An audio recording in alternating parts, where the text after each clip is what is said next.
সমন্বিত পদক্ষেপের মধ্য দিয়ে দেশের সব নদী বাঁচাতে হবে বলে মন্তব্য করেছেন পরিবেশ, বন ও জলবায়ু পরিবর্তন এবং পানি সম্পদ মন্ত্রণালয়ের উপদেষ্টা সৈয়দা রিজওয়ানা হাসান। সকালে রাজশাহীর চারঘাট উপজেলায় পদ্মা নদীর ধারে বড়াল নদীর উৎসমুখ পরিদর্শন করেন তিনি। সেখানে সাংবাদিকদের জানান, দেশে বালু এবং ভূমিদস্যুতা চরম পর্যায়ে পৌঁছে গেছে। এটা নিয়ন্ত্রণে ডিসিদের 10 দফা নির্দেশনা দেওয়া হয়েছে। দিনে বা রাতে যখনই অবৈধভাবে মাটি বা বালু উত্তোলন করা হবে, সঙ্গে সঙ্গেই ব্যবস্থা নেওয়া হবে। একই সাথে বড়াল নদী বাঁচাতে নদী পুনঃখনন এবং সুইচ গেট অপসারণ করা হবে বলেও জানিয়েছেন তিনি। এখন এসে যেটা দেখলাম যে আসলে সুইচ গেট আমি অপসারণ যদি করিও, শুধু সুইচ গেট অপসারণের মাধ্যমে সমস্যাটা সমাধান হবে না, কারণ সমস্যাটা আরো বেশি জটিল হয়ে গেছে।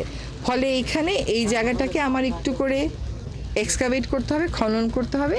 আরেকটা হচ্ছে এখানে সবসময় পানিটাকে নিশ্চিত করার জন্য, মানে পুরো বড়ালের ওই 18 কিলোমিটারও যদি আমি ধরি, ওইটাকে নিশ্চিত করার জন্য ওইখানে আসলে আমাকে আলাদা করে একটা কাজ হাতে নিতে হবে।